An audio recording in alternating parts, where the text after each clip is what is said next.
Halo semuanya, selamat datang di GP Talks. Bersama saya Dianton Farani dan rekan saya Najib Syawal yang akan menemani sesi diskusi hari ini. Baik teman-teman, hari ini kita akan membahas terkait dengan AI dan bagaimana AI mengubah cara pandang dan juga cara belajar mahasiswa. Di sini kita udah kedatangan dua narasumber yang keren-keren banget nih, yaitu Pak Rudi selaku dosen yang akan menjelaskan dan memberikan perspektif tentang AI dan teknologi di generasi sebelumnya, dan juga ada Nisa, mahasiswa aktif yang menggunakan AI.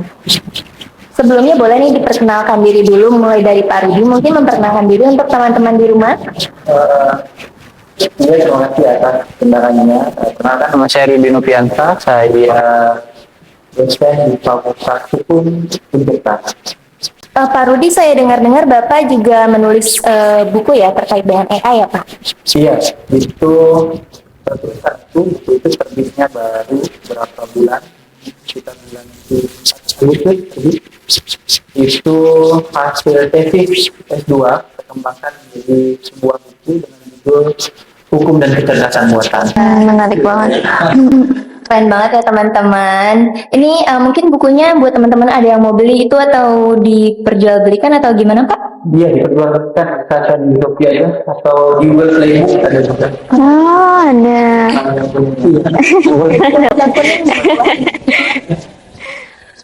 Saya tertarik banget untuk baca loh Pak. Untuk Nisa sendiri mungkin bisa memperkenalkan diri? Oke, terima kasih ya kesenangannya kepada Rara dan Najib. Perkenalkan, aku Nisa Sabrina, mahasiswi informasi. Oke, Nisa tadi perjalanan sini apa lancar? Lancar, alhamdulillah. Aku naik Trans Banten. Lancar aja ya, cuma mepet-mepet aja sih. Namanya juga kan lagi masa percobaannya, Trans Banten tuh lagi gratis. Nah, saya ingin mulai dengan pertanyaan pembuka yang pasti menarik buat kita bahas nih. Sejak kapan nih Pak Rudi dan Nesya merasa bahwa teknologi seperti AI ini mulai menggantikan metode pembelajaran mahasiswa gitu ya, dan pemahaman mahasiswa, dan juga mencari informasi gitu. Dulu kita mencari referensi, mencari data, sumber jurnal itu kan melalui buku ya, kita ke perpustakaan atau membuka buku itu. Nah, sejak kapan itu mulai terasa nih? Mungkin dari Pak Rudi dulu, baru Nesya. Mulai terasanya sepertinya ketika saya dua itu sudah terasa. Cuman kalau kita tidak kaitkan dengan AI, murni teknologi, ya jelas perbedaannya ketika kita pasti terasa banget. Dulu kita memanfaatkan Google kan, kebutuhan informasi untuk mencari mencari referensi dan sebagainya.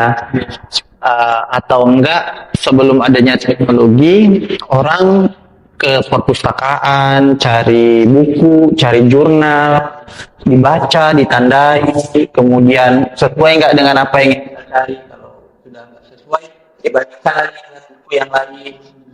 Kalau sekarang adanya internet, adanya kecerdasan buatan, semua serba instan kan? Kasih pertanyaan langsung dapat jawaban, kasih pertanyaan langsung dapat jawaban, dan itu memangkas proses usaha untuk kita belajar gitu. Jadi ya terasa banget perbedaannya gitu.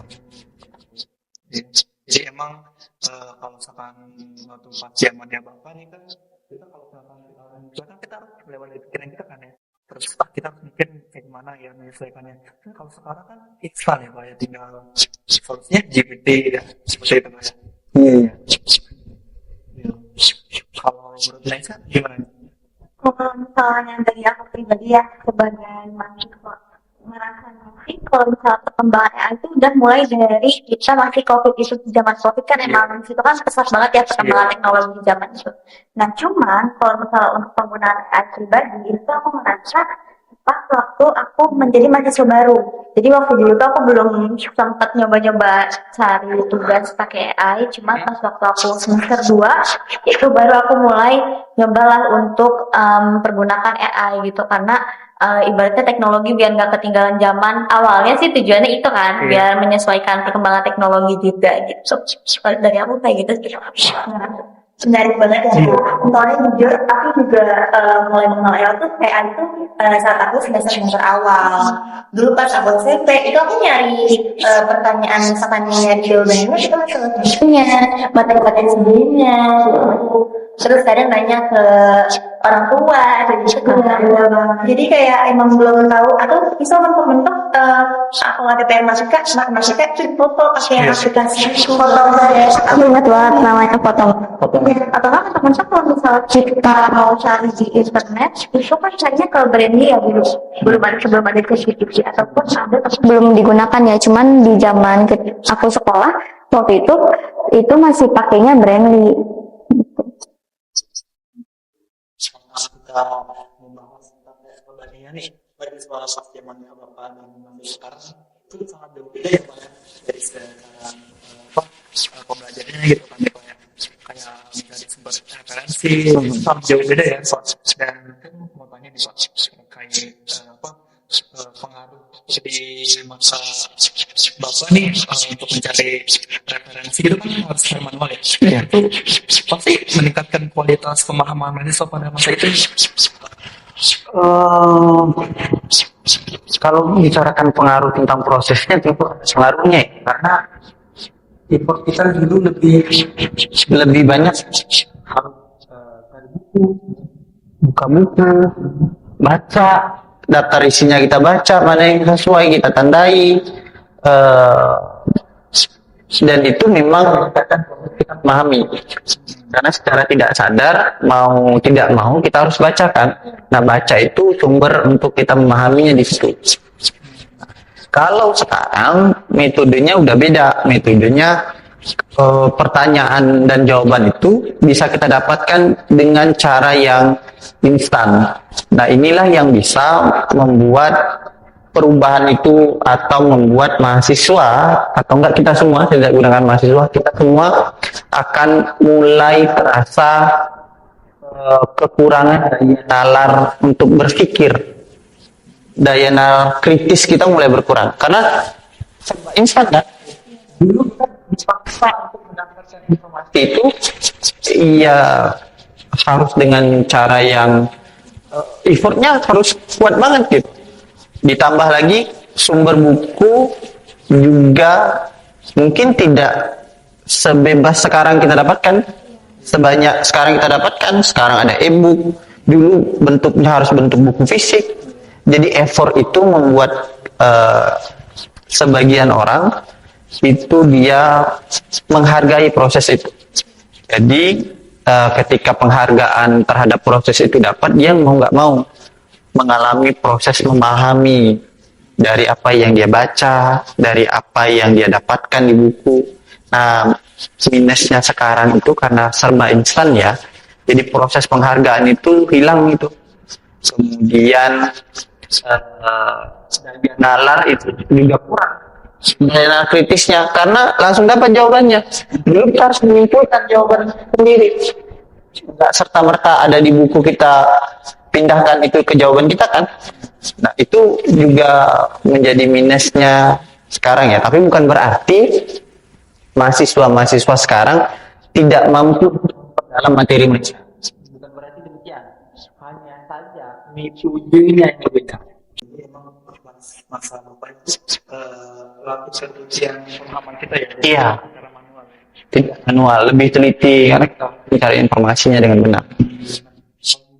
Yang sekarang kan dan sebaiknya dari bawah ngomong. Terus tapi kalau misalkan yang dalam pembuangan komputer kita dapatkan yang budaya. Nah itu bahasa kualitas pembelajarannya Kalau misalnya ditanya seperti itu, jawaban aku mungkin 150 ya. Karena kalau misalnya ditanya lebih mendekat ya aku pasti bilang enggak, karena itu tergantung lagi ke pemakaian diri pribadinya. Kalau misalnya aku pribadi lebih ke milih untuk diperdalam ya, emang bener aku nyuruh AI itu memperdalam gitu, nggak yang cuma semata-mata aku kasih pertanyaan copy paste gitu. Dan setuju sama apa yang Pak Rudi bilang tadi bahwa memang harus divalidasi kan. Dan sangat disayangkan itu adalah mahasiswa kan kita ibaratnya sekolah kuliah gitu untuk mengasah pemikiran critical thinking kita gitu, untuk mengasah critical thinking dan analisis kita gitu. Tapi kalau misalnya dengan adanya AI ini, itu tuh bisa mengurangi hal itu karena memang segala halnya tuh bisa kita proses dengan cepat hanya dalam beberapa detik gitu. 5 detik aja kita bisa nemuin informasi apa yang kita mau.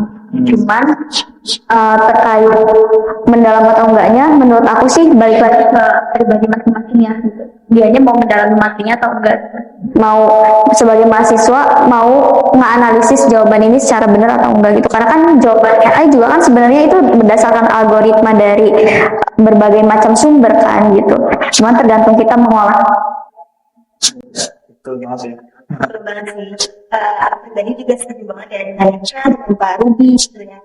Emang perkembangan teknologi kan emang sangat berkembang ya sekarang di era ini. Terus pasti sudah ada dampak positif dan negatifnya. Tergantung gimana kita menerima hal tersebut. Dan kadang juga kalau misalkan kita mencari di AI atau PC itu kadang kayak referensi yang dikasihnya walaupun kita udah minta coba cari dari sumber yang tervalidasi, tapi ternyata jurnalnya salah, jurnalnya nggak ada sebenarnya, kayak jurnal bodong gitu. Itu kan emang kita harus terus mendalami gitu ya, harus terus nyari terus benar nggak sih informasi yang dari si ChatGPT-nya gitu. Jadi emang perlu kita mendalami informasi tersebut dengan menguangkan apa yang disampaikan. Betul, setuju. Apa sih dampaknya itu terhadap cara kita berpikir dan argumentasi di akademik ini itu menurut Bapak gimana Pak? Terhadap pengaruhnya di kegiatan berpikir, jelas ada perbedaan yang sangat terasa ya. Salah satu contohnya tadi saya bilang, kita ini di dalam tahap yang zaman di serba instan, era serba instan kan.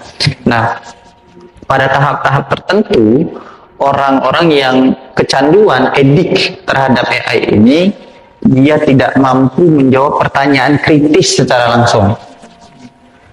Dia tidak mampu untuk menjawab argumentasinya, memperdalam argumentasinya secara langsung. Dia harus dapatkan alat bantu dulu untuk mendapatkan referensinya dan sebagainya. Nah, orang-orang yang seperti ini edik kan, kecanduan dia dengan AI, sehingga bahkan pertanyaan-pertanyaan ini mungkin harus divalidasinya itu jawabannya. Benar nggak sih jawabannya? Iya. Ini yang menyebabkan pemikiran akademik itu berbeda. Kalau dulu orang ya karena dia punya sumber bacaan udah di kepala, jadi dia bisa keluarkan langsung itu. Karena sumber bacaannya udah banyak di otaknya. Kalau sekarang kan sumber bacaan nggak ada. Jawaban dapat kita. Pendalamannya mungkin tidak dalam banget, sehingga menyebabkan orang itu tidak bisa menjawab argumentasi secara langsung, secara kritis, secara dalam. Nah, itu mempengaruhi. Bukan berarti mahasiswa atau orang-orang yang menggunakan GPT itu murni tidak bisa melakukan argumentasi secara dalam ya. Hanya saja ya pengaruhnya bisa demikian. Pengaruhnya terhadap berpikir kita, pengaruhnya terhadap cara kita berbicara, cara kita berinteraksi, itu sangat bisa mempengaruhi pada tahap-tahap yang demikian. Oh iya, betul banget. Ya, jadi kita kalau apa-apa nih, ini contohnya kayak masih sekarang ya, kalau mau nyari jawaban atau pertanyaan yang remeh-remeh gitu ya, itu harus banget snip dari AI gitu, enggak dari pikiran. Iya. Ya, kalau misalkan dari Eka sendiri nih, gimana pandangan kamu terhadap dampaknya AI ini terhadap pemikiran mahasiswa itu dalam berargumentasi? Kalau misalnya dari pendapat aku sendiri ya sebagai mahasiswa yang mungkin rata-rata di zaman sekarang pada pakai AI gitu untuk mendapatkan jawaban. Aku setuju sama apa yang dibilang sama Pak Rudy bahwa memang itu tuh sangat berpengaruh gitu. Berpengaruh kalau misalnya kita terus-terusan pakai itu gitu. Karena kan sesuatu yang instan tuh sifatnya candu ya. Karena kayak lebih gampang gitu. Kita nerima informasi lebih gampang daripada kita harus terus-menerus cari dan bolak-balik perpustakaan untuk mendapatkan suatu informasi gitu. Kalau misalnya ditanya berdampak atau enggak, jelas sangat berdampak karena kita aja memperoleh secara instan gitu. Cuman kalau misalnya si hal instan itu kita ulik lagi, kayak misal walaupun emang kita nih dikasih sama GPT jawabannya apa, misalnya ini dikasih pakai GPT ya kan banyak AI lainnya. Kalau misalnya GPT udah ngasih kita jawaban, terus begitu kita masih cari lagi di jurnal lain, ini benar apa enggak, referensinya dari jurnal mana, dan kita tuh beneran klik itu link jurnal yang bisa diakses apa enggak gitu. Karena kan kadang sering kali juga seperti yang udah mention tadi ya, GPT itu masih jurnalnya yang salah gitu, yang emang ternyata nggak divalidasi dengan baik, yang kalau kita klik tuh ya cuman bagian dari babnya doang gitu, dan itu yang kalau misalnya kita biarin aja, itu yang bakalan berdampak ke dasar berpikir mahasiswa gitu, karena kan logikanya tuh bakal nggak sampai kalau misalnya kita nerima informasi dari AI itu secara mentah-mentah gitu. Jadi kalau misalnya dampaknya terhadap berpikir mahasiswa itu berdampak kalau misalnya mahasiswanya cuma menerima informasi mentah-mentah. Aku juga setuju masih dengan Tari dan Anissa ya, walaupun kayak teknologi sekarang udah makin mempercepat kita dalam mencari informasi, tapi kan tetap kita harus menyeleksinya, memperdalamnya lagi, dan nggak bisa ditelan mentah-mentah. Terus Pak Rudi nih Pak, sebagai dosen nih Pak, apakah sih khawatir nih Pak dengan kemudahan AI ini bisa meningkatkan plagiarisme ataupun penyalahgunaan informasi nih Pak? Menurut Bapak gimana Pak? Kalau kekhawatiran, jelas ada kekhawatiran yang luar biasa ya tentang plagiarisme, penyalahgunaan informasi. Karena tadi kemudahan akses, kemudahan informasi dan sebagainya itu bisa menyebabkan orang itu untuk melakukan perbuatan atau tindakan-tindakan di luar norma yang berlaku di masyarakat. Contoh tentang plagiarisme.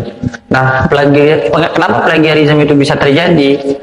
Karena kemudahan bahan bacaan itu, kemudahan akses untuk kita membaca, kemudahan akses untuk mendapatkan referensi, sehingga menyebabkan kita pengen serba instan aja. Ada satu paragraf, copy paste pindahkan. Apalagi kalau murni hasil tulisannya murni AI. Buatkan tulisan saya tentang ini, tulis keluaran AI, nggak divalidasi, nggak dicek di mana sumber referensinya, di mana bisa kita dapat data aslinya, referensi aslinya, pindahkan. Tidak ada footnote, tidak ada atau body note-nya juga nggak ditulis referensinya dari mana. Maka ini kekhawatiran yang sangat jelas bagi dunia akademik, dunia perdosenan, dunia pengajaran tentang peningkatan plagiarisme. Itu bagi saya juga, apalagi saya mengajar mata kuliah dan di mata kuliah itu ada tugas presentasi buat makalah. Itu sangat khawatir. Walaupun saya tahu bahwa makalahnya itu pasti akan banyak menggunakan AI. Nah, yang saya lakukan adalah saya tidak menolaknya penggunaan AI, karena saya dosennya tidak menolak penggunaan AI. Silahkan gunakan AI, tapi untuk tugas kalau menggunakan AI, tolong di bagian belakang, bagian referensi, masukkan prompt penggunaan AI ini. Harus dicantumkan prompt penggunaannya, karena ini berkaitan dengan etika dalam menulis. Ada referensi yang harus kita pertanggungjawabkan dong. Iya, gitu. Kalau nggak mencantumkan prompt itu kadang-kala kita nggak tahu analisis mereka kayak gimana. Sebenarnya ada nggak sih kayak hukum dalam penggunaan AI gitu, kayak pelanggaran-pelanggaran? Terus kan kayak di berita juga suka ada yang penggunaan AI disalahgunakan untuk kayak Edit ini ngedit foto dengan dan idol, iya. iya. Itu sebenarnya ada nggak sih Pak? Kalau ini cukup dalam pembahasannya ya, karena sekarang itu khusus penggunaan AI itu tiada pengaturannya. Ada kekosongan hukum di bagian itu penggunaan AI-nya. di luar negeri itu sudah banyak undang-undang tentang kecerdasan buatan. Di Eropa ada, di China ada, di Jepang ada. Nah di Indonesia nggak ada. Di Indonesia nggak ada tentang penyalahgunaan ngedit foto orang pakai AI, itu nggak ada pengaturannya. Hanya saja hal-hal tersebut bisa menggunakan pasal lain, yaitu Undang-Undang Informasi Transaksi Elektronik (ITE), pencemaran nama baik di ITE dan sebagainya, itu bisa masuk di situ. Hanya saja memang undang-undang khusus yang mengatur tentang kecerdasan buatan di Indonesia itu nggak ada, belum ada, dan saya harapnya akan ada. Menurut Kak Nisa, kita kan sebagai mahasiswa ya kadang kayak itu tadi suka copy paste tanpa kayak kita tahu sumbernya lebih dulu gitu ya, yang kita aslinya sebenarnya nggak terlalu paham sama informasi yang ada di AI itu, jadi kayak seakan-akan kita paham, padahal pas kita ngasih jawaban itu kita sebenarnya kosong nih pikiran kita gitu ya soal hal itu kayak menurut Kak Nisa pandangannya gimana, apakah baik atau tidak, kurang baik itu mungkin? Kalau dibilang baik atau tidak baik, itu jawabannya memang jelas tidak baik ya. Kalau untuk copy paste gitu kayak seenaknya banget gitu loh. Kayak mahasiswa kan ya memang harus menggunakan kredit, tapi ya kalau misalnya nggak dipergunakan dengan baik ya sayang aja. Kita kalau mau kuliah selama 4 tahun, jadinya maka AI mungkin ya ada mungkin kayak gitu. Jadi kalau emang beneran full copy paste ya berarti ada AI dong di data jurusan itu. Jadi kayak sangat mudah. Dan aku pun sebagai orang yang pernah kayak gitu emang beneran copy paste doang, dan pemahamannya sampai di AI doang, dan kita fokus karena waktu lanjut ke materi selanjutnya aku malah nggak pernah mau proses. Jadi menyusahkan kita lagi sebenarnya. Memang mempermudah pada saat itu ya, tapi nanti pas nextnya aku mau membuat materi selanjutnya kalau misalnya sebelumnya betul, karena nyambung ya pemahaman kita harusnya ya dengan itu. Ya, jadi kita juga kan nggak harus cuma nyari jawaban gitu, tapi kita juga harus memahami lebih mendalam ya sumber referensi gitu ya. Jadi nggak harus tergantung dengan AI juga sih ya. Ya, betul banget sih. Emang kita harus mendalami materi kita lebih dalam gitu kan, yaitu mencari sumber referensi yang penting ya. Seperti itu. Seperti yang tadi kayak kita misal mau nanya sesuatu, kita tinggal ngetik aja gitu di ChatGPT atau di AI, dalam hitungan detik itu langsung keluar seperti yang tadi dibilang gitu. Nah menurut Bapak dan Kak Nisa nih, hal itu tuh jadi pemanfaatan teknologi yang baik gitu, atau malah kayak itu bikin orang kayak yang tidak belajar dengan mandiri gitu, tidak melatih kemampuan berpikir kita, atau kayak malah itu ya bisa melatih kemampuan berpikir jika digunakan dengan baik gitu dengan adanya teknologi ini. Mungkin dimulai dengan Pak Rudi dulu. Gimana ya? Kalau kita memandang AI itu sebagai alat, AI is a tool, dia alat untuk kita gunakan, itu positif. Dia positif. Tapi kalau dia AI itu dijadikan pengganti manusia untuk berpikir, itu yang salah. Jadi teknologi itu ya, teknologi berkembang itu sebenarnya pada intinya dia ingin mempermudah, mempercepat, menyebarkan, memperluas akses terhadap sesuatu kepada manusia ya. Itu positif banget. Tapi kalau ini menjadi membuat orang karena kemudahan akses itu jadi malas belajar, yang bisa dapat cepat kok, jadi membuat orang malas, itu yang negatif. Jadi kita menggunakan AI itu harus arif, harus bijak. Menggunakan AI pada tempatnya, ada batasannya. Dalam penggunaan tulisan ilmiah, jurnal ilmiah, ada batasan sampai di bagian mana aja kita bisa menggunakan AI itu. Dibuat tugas, ada batasan sampai mana aja kita boleh menggunakan AI itu. Di buku, kalau saya tulis buku, saya katakan saya gunakan AI, iya saya katakan saya gunakan AI untuk parafrase, memperdalam materi, mencari referensi. Tapi idenya, otaknya, tulisannya adalah tulisan saya yang ketik. Maka nanti akan berkembang berkaitan dengan, contoh di tulisan nanti akan berkembang tentang etika dalam penggunaan AI. ada ada surat menyurat atau teks-teks yang harus kita masukkan untuk kita jujur kepada pembaca, jujur kepada yang lain bahwa oh kita menggunakan AI-nya, tapi di bidang ini kita gunakan. Jadi orang itu tahu kita menggunakan AI di bagian mana. Ini berkaitan dengan etika. Jadi dia bisa positif, bisa negatif, tergantung bagaimana cara kita memanfaatkannya. Ya kayak pisau kan? Pisau untuk memotong ya positif. Pisau untuk membunuh orang ya negatif dong. Ya. Jadi AI harus kita tempatkan dia sebagai alat mempermudah manusia, bukan untuk menggantikan cara manusia berpikir. Tapi kan kalau misalnya kita memandang AI itu sebagai alat untuk bantu gitu kan ya itu kan, tapi ada juga orang yang menganggap AI itu sebagai pengganti pemikiran dia gitu kan ya. Itu sebenarnya kan hal yang negatif ya, jadi mengurangi rasa kemampuan kita untuk berpikir kritis ya Pak ya. Iya. Ya. Jadi ya memang kalau orang sudah kecanduan dalam tahap demikian, dia sudah mulai kehilangan kemampuan dia bernalar secara kritis. Semua jawaban dia harus tanya dulu ke AI. Udah makan belum? Tanya dulu ke AI. Saya udah makan belum ya? Atau enggak di grup ada pembahasan yang kita nggak tahu nih, mau nimbrung, tanya dulu ke AI ini apa ya maksudnya ya?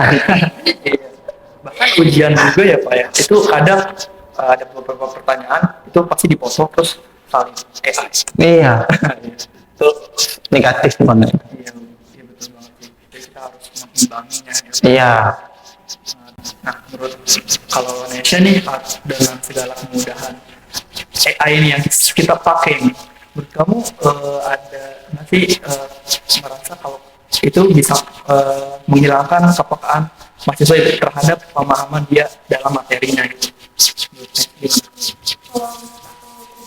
Justru memang pasti ada aja ya rasa kepekaan terhadap materi karena informasi juga kita gampang dapetin karena sesuatu yang gampang biasanya kita sepelein. Terus tadi yang kata Pak Rudi bilang juga kita tuh lebih menghargai usaha kita waktu di zaman dulu gitu kan, zaman dulu memang di effortnya kan lebih gitu.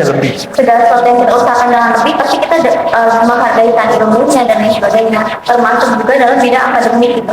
Kalau misalnya kita dapatnya dengan mudah kayaknya rata-rata lebih lebih nyepelein gitu loh, nanti juga kalau misalnya lupa bisa searching lagi gitu kan. Aku tidak setuju sih dengan Pak Rudi dari saya.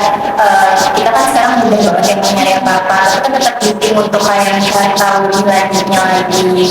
Terus juga kita kan sekarang kayak kalau misalnya nyari informasi apa-apa bisa lebih gampang banget ya, kayak dalam hitungan detik itu kita bisa dapat jawaban apa yang kita mau dari pertanyaan apapun gitu ya. Nah, menurut Pak Rudi ini hal itu tuh dapat mengurangi semangat mahasiswa nggak sih dalam berpikir Pak? Karena kan kayak kita tadi mudah banget ya untuk dapat apapun. Nah, kadang kita kayak yang ya udah apa nanya ke AI aja gitu, bisa mengurangi semangat mahasiswa untuk sendiri atau ya. Kalau kita membicarakan hal tadi berkaitan dengan posibilitasnya bisa terjadi, ya mungkin bisa terjadi. Tetap saja ada kemungkinan untuk terjadi. Contoh, sesuatu ya tadi benar ya. Sesuatu yang mudah itu kadang-kala disepelekan. Jadi semangatnya itu ya udah bisa nanti aja lah. Gitu. Bisa cepat kok dibuat sama AI gitu. Tapi kalau dulu enggak, dulu ya kita harus effort kan, harus cari dulu gimana kalau nggak dapat gimana ya, jadi waktunya butuh panjang kan.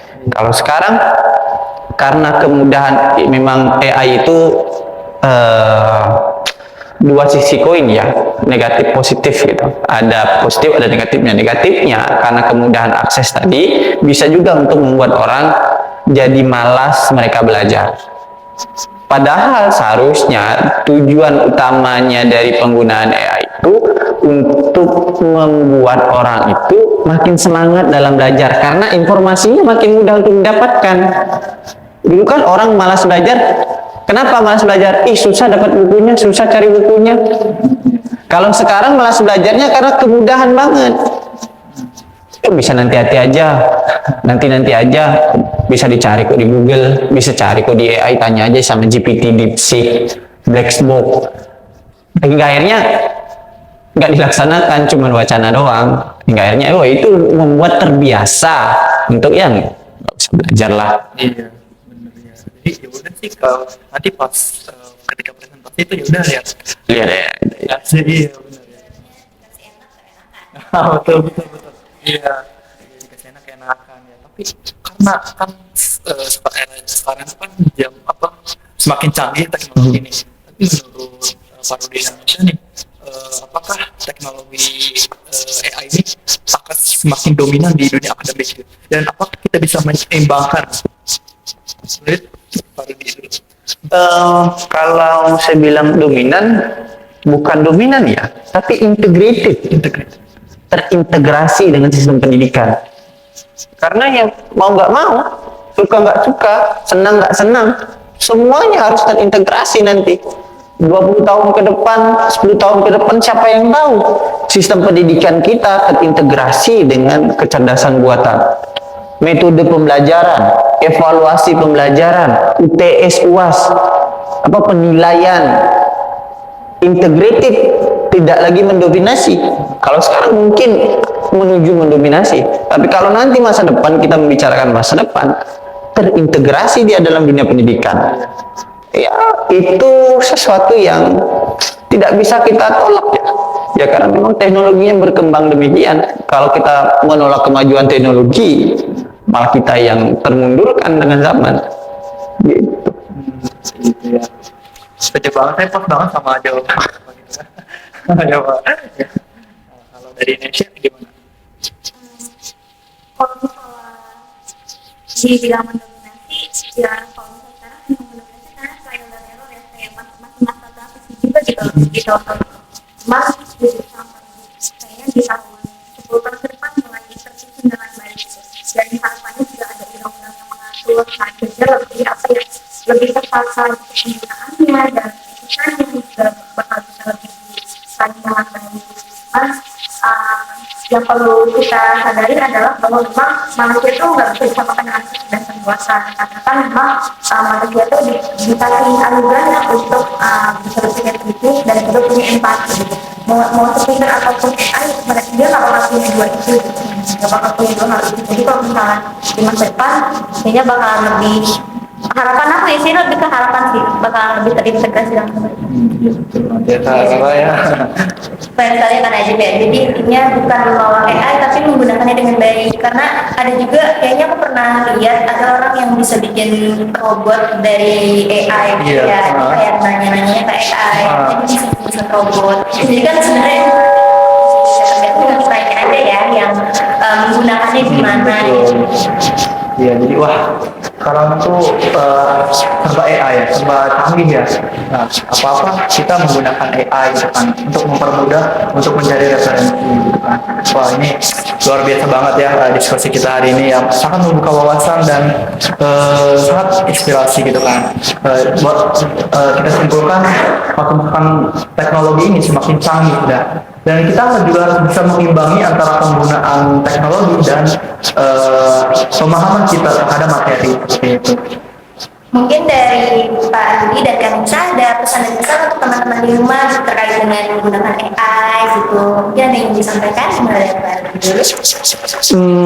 Kalau saya ingin mengatakan terhadap penggunaan AI, saya ingin berpesan bahwa gunakanlah teknologi itu dengan bijak. Pandai-pandailah memanfaatkan teknologi, bukan yang dimanfaatkan teknologi. Mungkin untuk Kak Nisa ada pesan yang disampaikan untuk teman-teman di rumah. Kalau dari aku sendiri mungkin kepada sesama mahasiswa aja ya.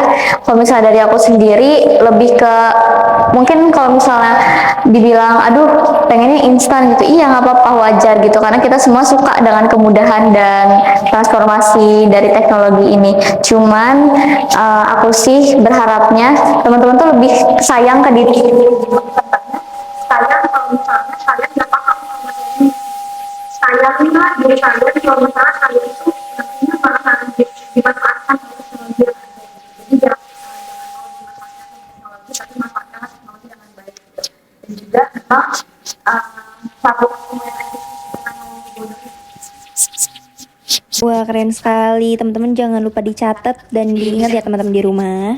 Jadi diskusi kita hari ini semoga bisa membawa manfaat bagi kita semua ya kan. Dan terima kasih banyak ya Pak Rudi dan Kanisha yang telah memberikan ilmu ya, yang sangat inspiratif ya. Ya, jadi sekali lagi terima kasih ya.